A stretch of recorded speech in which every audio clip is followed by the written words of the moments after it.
Hey everyone, welcome to our first webinar related to the book, Crush It From the Start, 50 Tips for New Teachers. It's a book about 50 tips to help new, pre-service, and even experienced teachers navigate the challenges as well as rewards of the teaching profession.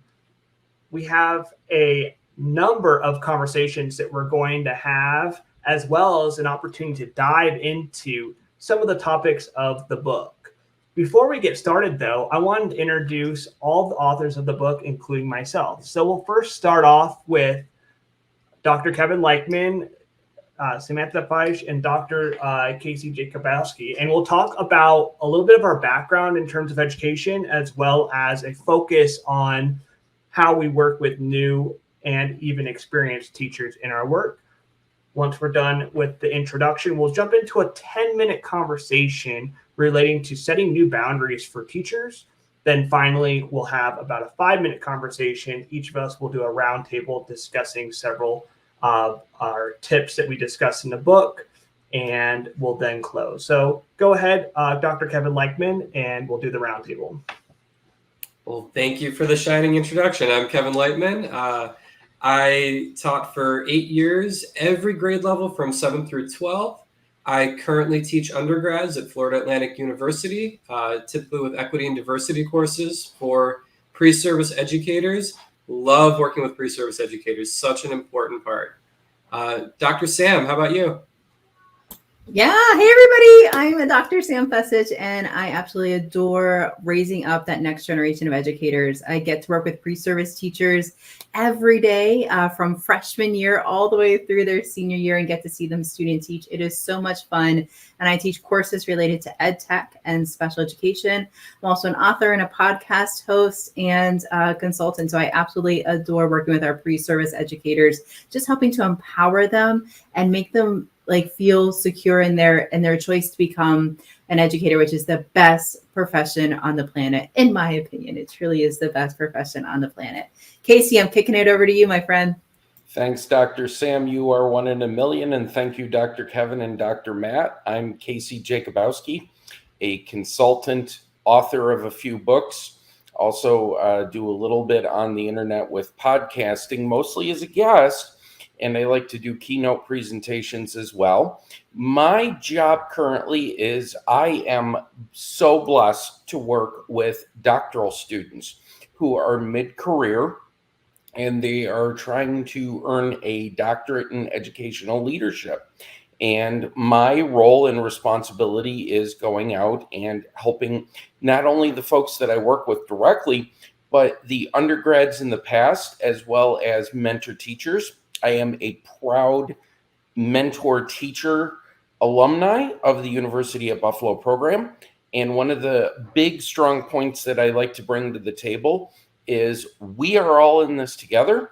And we believe that if we do our jobs well, you will do your job slightly easier.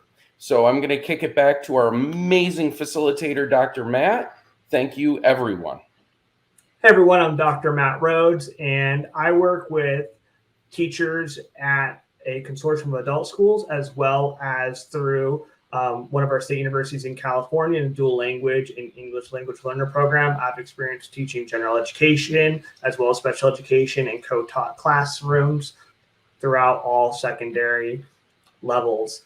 I work with teachers every day in terms of their instructional practices, integration of ed tech, as well as just having them navigate the ups and downs of teaching within in-person, online, and blended scenarios. And I just love working with new teachers, especially in our bilingual classes. So I get to see them teach in English and in Spanish and get to help facilitate them and coach them through, as well as with their guide teachers. So I'm really excited that everyone is here this evening to talk about really important topic, I think, that relates to any teacher, especially new teachers, given that in the first 5 years, it is definitely one of the most challenging parts of the career. It really set the tone for, I think, the vast majority of your career. So I'm going to hand it over to Dr. Kevin Leichtman. He's going to talk a little bit about some of his research relating to burnout, which really relates to talking about this topic of setting boundaries so that you can ebb and flow through your career without having the opportunity to burn out and falling out of the profession. So go ahead, Kevin, and lead us through this. Sounds great. Well, as Matt said, burnout is one of the biggest issues right now facing new teachers. A lot of times we have this perception that burnout is only for the old teachers who have been there for 30 years and they're just bored. But burnout actually strikes very early, and it typically happens in the first 5 years of a career. So setting boundaries is one of those important, vital steps, not just to avoid burnout, but even if burnout does start to set in, to be able to reduce the significance and the impact of it in your life. And we always have to keep in mind that when we're talking about burnout, we're actually talking about your physical and mental health and well-being. It's not just some abstract concept. It's something that's going to affect you and your family in a negative way if it's unchecked. So setting boundaries is so important for a new teacher who typically, when you walk into a school, people will want to give you extra roles. They're going to say, you're young, you're energetic, you're into this and you're dedicated and you don't know what's what yet. So chaperone this and, coach this club and, do all these different things. So it's really important to be able to set those boundaries early on in a way that's going to make you comfortable and satisfied in your career from the start. So with that being said, I'll toss it back to Matt and let's talk about what is your best strategy for setting a boundary as a new teacher?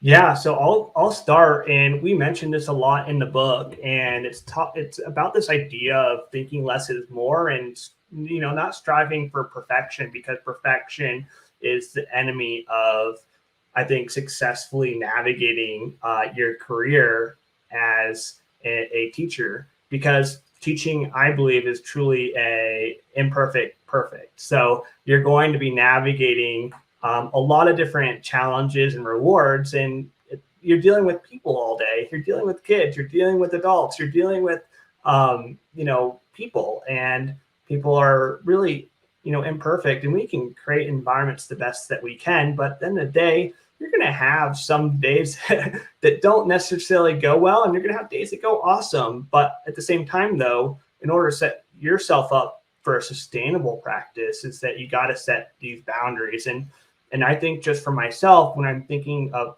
my first year and first 5 years of teaching, is just setting those boundaries. I did so a little bit later on in terms of my third, fourth, fifth year teaching, but this idea of thinking less is more, where I don't have to take out tons and tons of work on the weekend, having to write an IEP on the weekend, or staying to school till 6, 7 p.m. at night, just getting things done, grading everything.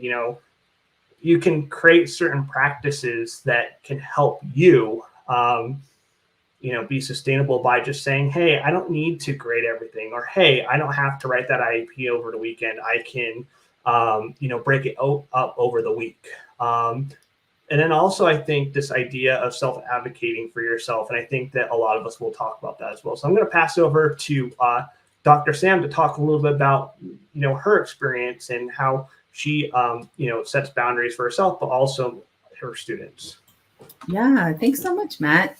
And thanks, Kevin, for facilitating this conversation. So one of the big things that I tell my new teachers and my student teachers is to be aware of what notifications you have turned on in your phone.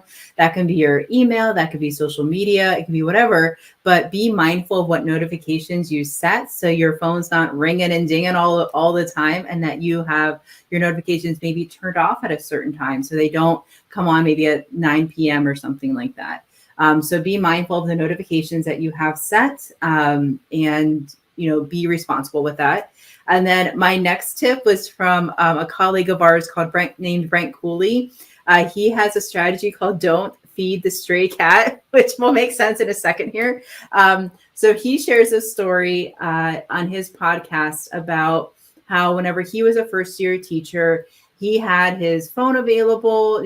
Parents can text or students can text, whatever they needed, he would get back to them. And he found if somebody texted at 9 p.m. and he would get back to them right away, you're kind of feeding the stray cat. Oh, here, I'll respond to you. 10 o'clock. Oh, I'll respond to you. 11 o'clock. I'm not responding. But as you continue to, quote unquote, feed the stray cat, People are going to keep expecting that from you. So be mindful of your time and set those hard boundaries. For example, in my class, I tell my students, please do not email me within 24 hours the same question. I promise you, I will get back to you in 24 hours. Don't email me 5 times about the same thing. I will get back to you. Or give me 24 hours to respond Monday through Friday, 48 hours on the weekend. If you don't hear from me within like 72 hours, you can let me know. Give me a little nudge. Hey, because sometimes, our inbox gets full or our DMs get a little cray-cray. So, it's good for a little nudge. But I like to set that boundary with my students. And then one more thing that I want to share is there's no such thing as balance. I think balance is a unicorn. One day of the week, you're going to have more school things, and then family things might be more heavy on another day. So there's no such thing as a 50-50 balance. Do your best and what feels good for you. Leave on contract time.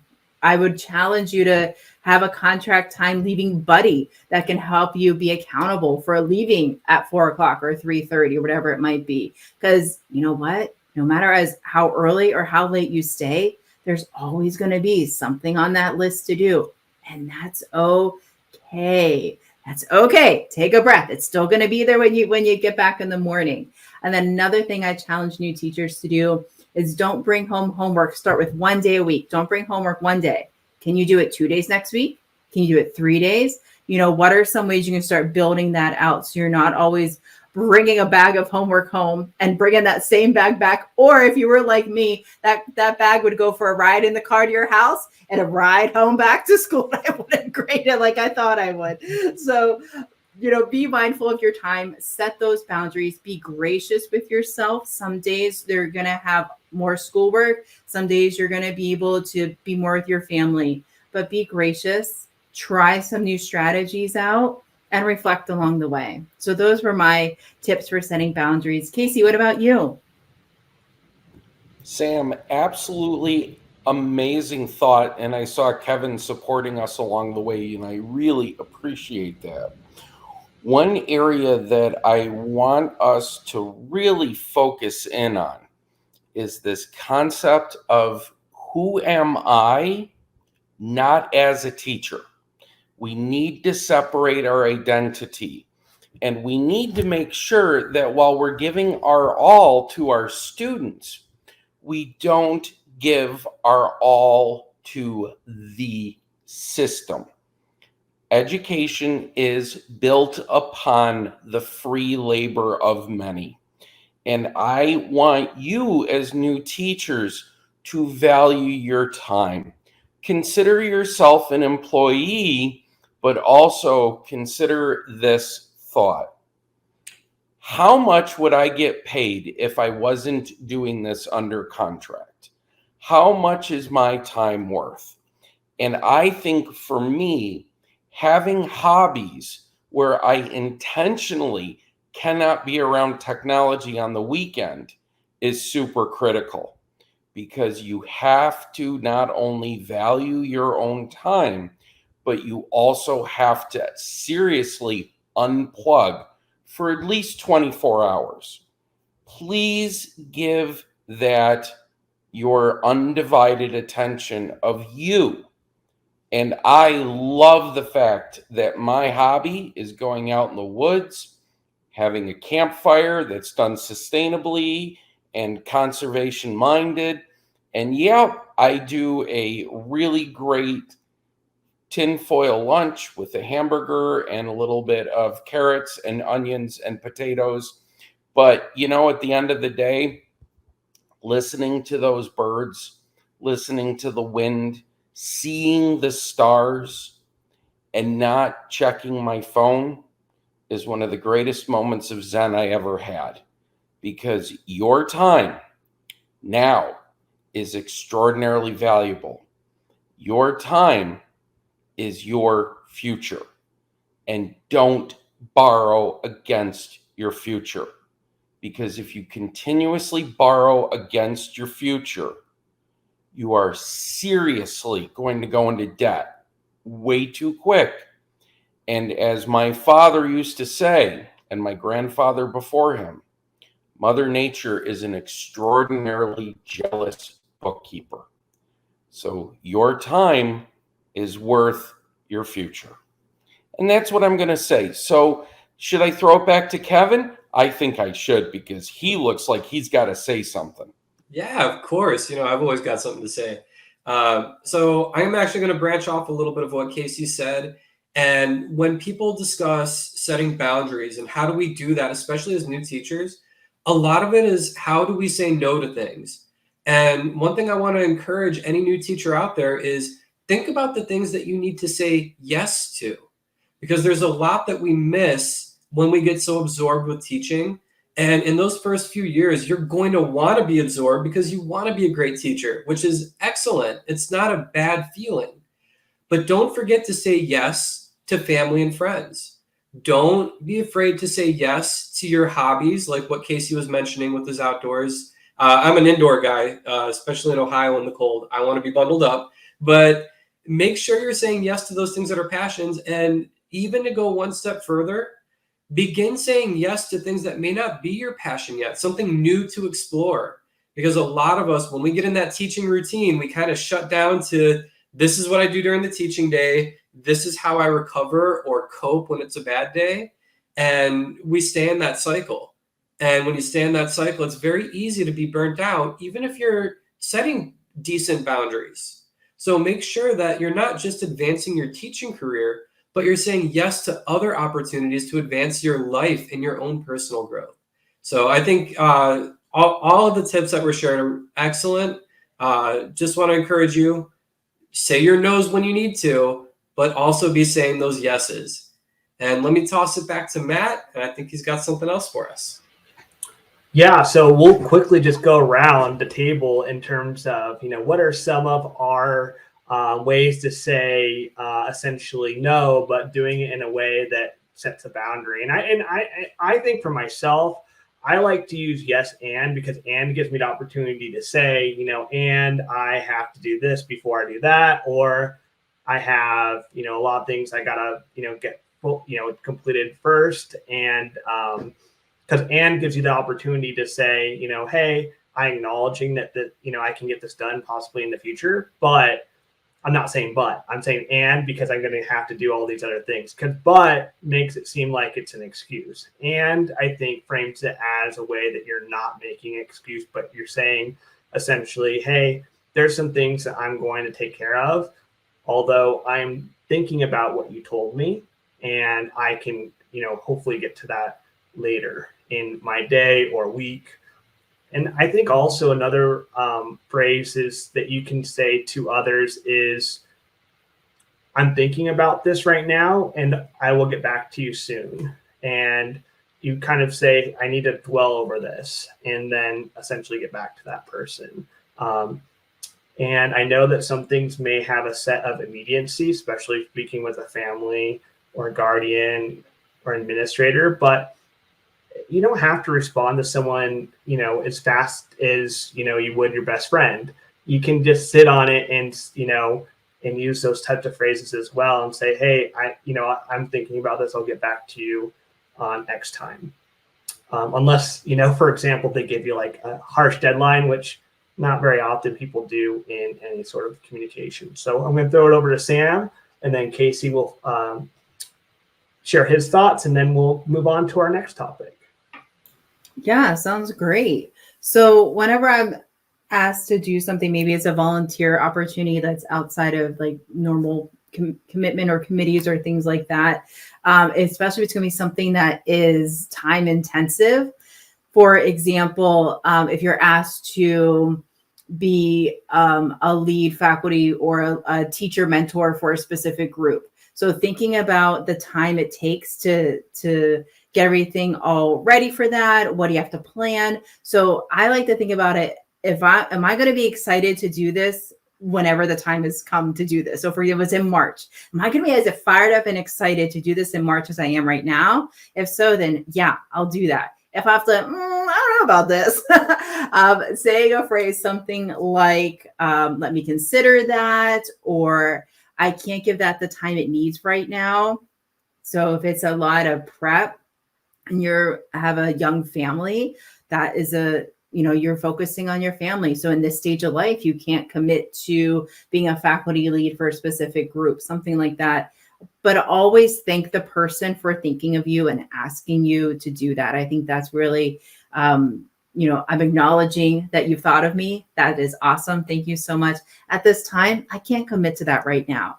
And I would also recommend practicing like a phrase that you can use, so you're not like bumpy with your language and it comes off really natural. So I would recommend practicing a phrase, like pick one you like and practice it a couple of times. So whenever you are asked, you're like, you can say it in a polite and respectful, professional manner. Casey, what about you? One of the first points I learned, Sam, is that we need to honor the main thing that teachers do, which is they are learning how to be teachers. And so quite often, because situations evolve where there is either folks who haven't been engaged before, or there's been a massive shift of staff where the new people are the people, I often say this to new students or to new colleagues or to folks that are in the field. I say, I appreciate the opportunity to apprentice under you, or I appreciate the opportunity to see how this is done so that next time around I can be more active. The other area is we have to focus in on the main goal. And so what we need to do is we need to become comfortable saying, how does this help me advance the students? How does this help me advance the school? How does this help me advance our community? And if people really can't answer that, then sometimes you've encouraged them to reflect.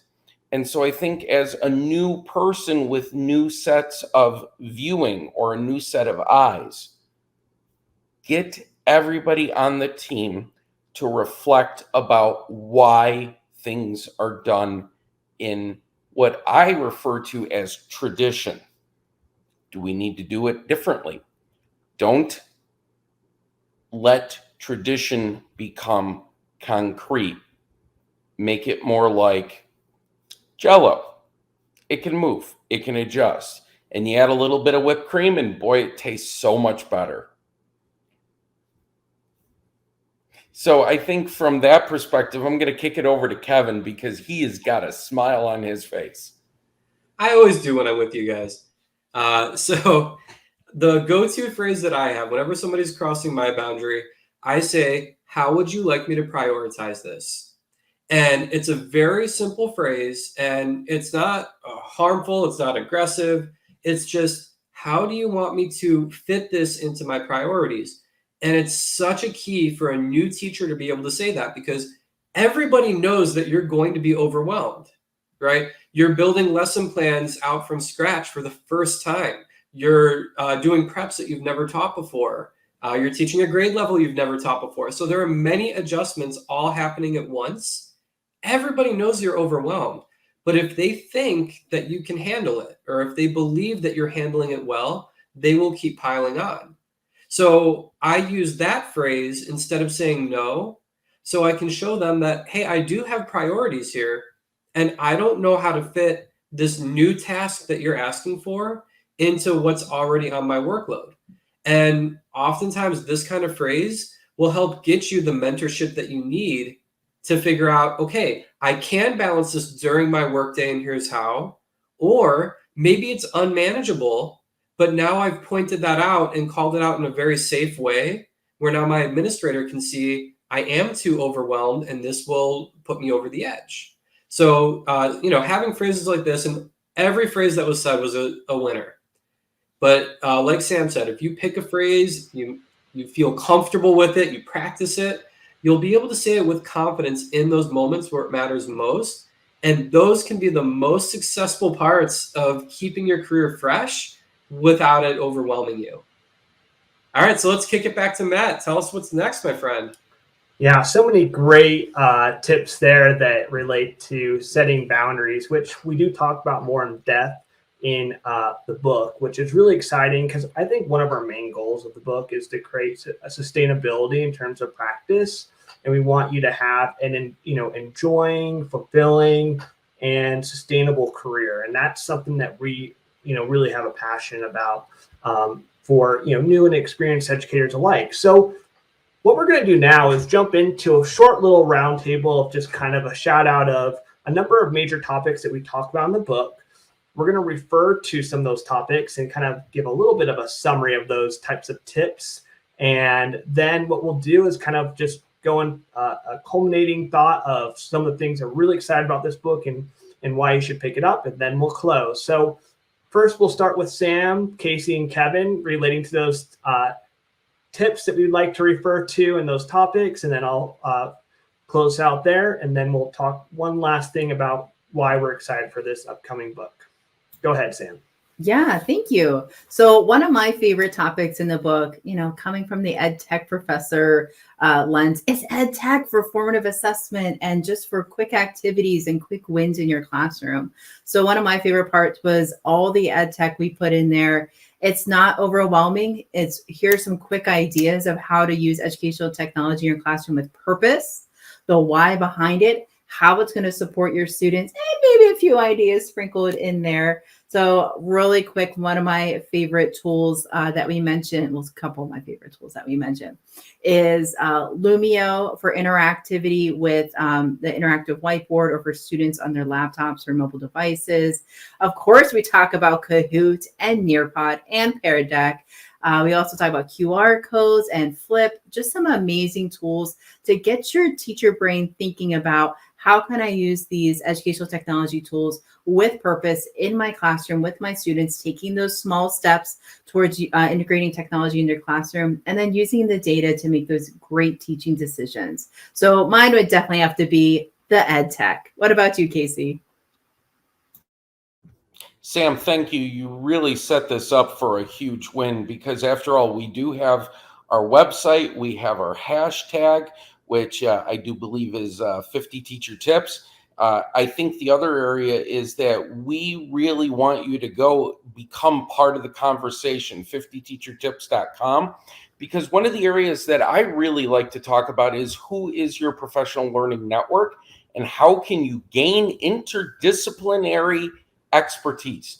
As a high school social studies teacher, one thing that I really regretted was not talking to my colleagues in other departments until year 3.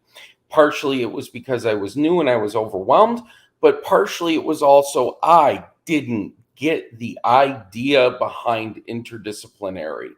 You have so many different areas where math, science, English, history, health, and technology all come to bear. Don't forget your students are going through that too. So if you are not absolutely part of the music, PE, STEAM, STREAM, hearts, everything that we've talked about in books that we've all done and blogs, we really need you to understand this. We want you to be successful, and part of it is not doing the same work over and over and over again. Reinventing the wheel is for history class. It's not for a first-year teacher. So I'm going to kick it to Kevin now, who's going to talk about his tip. All right. One of the favorite things that we talk about throughout the book is mindset. And it's one of my passion fields. It's something I love. And I always think about it in terms of me as a new teacher. And when I first walked in the building, I was so excited to be in the profession. I'm a professional. I have a real job, and I actually got a degree for this job. It's crazy. And then you go in there and you experience every type of mindset that you can imagine from your students, from your teachers, your peers, from your administrators, and even from the parents. And it is so many different mindsets to be able to manage and understand and work with. And it can really have a negative impact on you if you're not prepared in how you want to approach your day. So I started off very much kind of flowing with the wind. So if other people were having a bad day, I'd have a bad day. If other people were doing all right, I was doing all right. And it took me a while to acquire that stubborn optimism where I said, you know what, I'm going to set the tone for my day. I'm going to validate and acknowledge the feelings that aren't so good, but I'm going to use those for action, and I'm going to use those to advocate for myself and my students. And when I kept shifting everything towards a mindset of action, I said, you know what, I am going to dedicate my career and the way I approach it to making the most out of every opportunity. I felt so much more satisfied with what I was doing. So that's just one of the many, many things I'm so excited about that's in this book that I think every new teacher needs to hear over and over again. Control your mindset and be positive with the outcomes that you can create. Be realistic with the negatives that you're going to encounter, but take it to action. All right, back to Matt. I think just a number of our tips just relate to just instruction as well as, lesson design. So ultimately the goal is to give you a ton of different tools that are, pedagogically sound, research-based, and help you learn, as well as show you how to, design that lesson plan in a way that is sustainable and efficient, and also integrate it with a lot of different tools, mentioning what Sam mentioned earlier relating to ed tech. So really that gives you a good foundation to, design effective lessons for any level that you're at, as well as having the strategies in your toolkit, as well as the way to integrate, ed tech into your toolkit, and just the workflow piece. Because I know that you can spend, many, many hours planning, and ultimately you want to cut that for you, because that's ultimately not going to be sustainable for you. So we really talk about that and give you a lot of different tools within these tips to put yourself in a position to really plan efficiently and effectively. So that's really something that I am really thrilled about in terms of the tips that we offer in this book, and all the other amazing, tips and themes that we referred to in this conversation. Before we get going to sign off on this webinar, I want to give everyone an opportunity to share what are they most excited about with this upcoming book, because there's so much packed in this book, from 50 tips, 4 critical conversations, which makes you feel like you're in the conversation that you're in right now watching this webinar, as well as 50 different activities that relates to all the tips to help you reflect and think about putting some of these tips into practice in a sustainable manner. So I'm going to tell you what I'm most excited about with this book. I'm excited that we have a tool now that can go along with any sort of program that you're a part of, whether you are a pre-service teacher, new teacher, and even experienced teacher. And you can use it again and again to help you create a sustainable practice, regardless of what context you're in. We're not going to say that every one of these tips will work for you in that specific time, but you can have it to go back maybe in the future when some things might change, and that will work for you. Or also, using the think less is more mindset, you can take, about 10 of these tips, implement them, and then further look into the future of what ones work for you, which ones I want to further investigate, and so on. So I'm really excited about that. So I'm going to pass it on to Sam, then Casey, and then Kevin will finish us off with what they're most excited about with the book. Yeah, so I'm really excited about a lot of things about the book, but I guess I'll just pick one. And that one would have to be the activities at the end of every tip. So what's really nice about this book, it's printed in a way that you can jot down those ideas. You can highlight in the book the content, the stories, the strategies. But then it's not just like, okay, now what do? I read about it. Now what? I'm going to go put it to the side. No, you're going to put it into action, of course. So that's what I love about the book. It gives you the strategies, the content, and then reflection. Well, how can I use this in my class? Or how does this work with my students? Or how can I adapt this strategy to work in my learning spaces? And then the cherry on top, or the whipped cream on the Jell-O, if we go back to Casey's analogy, is you share it online, and we are better together. So we take that activity, we jot down our awesome ideas, and we take a little picture of it, we pop it up on Instagram or Twitter or your favorite social media with the hashtag 50 teacher tips, and we can all learn and grow together. So that would have to be my favorite. And I'm sorry, Kevin and Casey, if I took yours. So you got to find something else. Go ahead, Casey. Thanks, Sam. You did take one of mine, but that's okay because I'm going to be optimistic. What I'm very excited about this book is that it is real life experience based. 4 practitioners, 4 people who went on to get some background on the academic scholarly side, but we tell it to you real. And also, more importantly, with that telling it to you real, we give you concrete steps so that you can implement the next day in your classroom. This is not a theory-based class in college. This is real, hard-earned, hard-learned, for people's expertise that's been vetted by folks outside of our own brains who they've all said, and I quote, "I wish I had this book when I was a novice teacher." You, as our audience, not only get the opportunity to work with us and promote it, but you're also going to get the opportunity to implement it. And that's what I feel is super exciting about the book. Kevin, my friend, take it away. Well, you guys took all mine, so no, I'm just kidding. So other than learning about whipped cream on Jell-O and stray cat theories, one of the things that I personally am so excited about with this book is it is written for teachers. So you do get a lot of depth in each tip, and you will be able to master something, practice it in your classroom, implement it like Casey said, but it's also written for the busy teacher. It's not a heavy academic jargon book that's going to take you months to dissect, small parts of it. It's meant to be easy to read, enjoyable, full of real practical examples. And it's something that you could take a tip and say, you know what?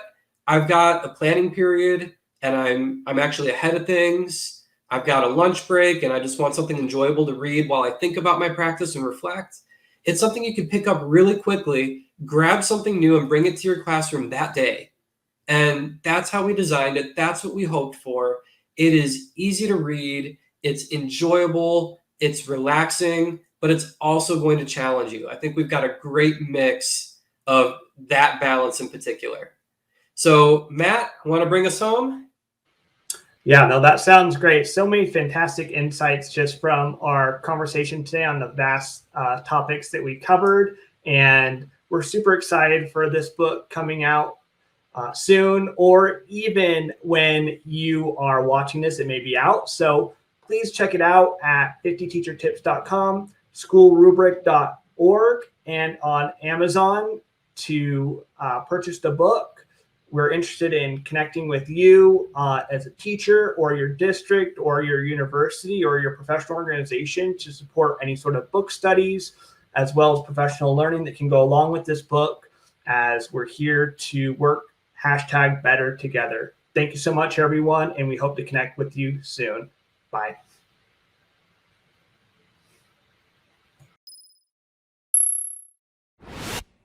Thanks for watching and learning with us at School Rubric with educators from across the globe.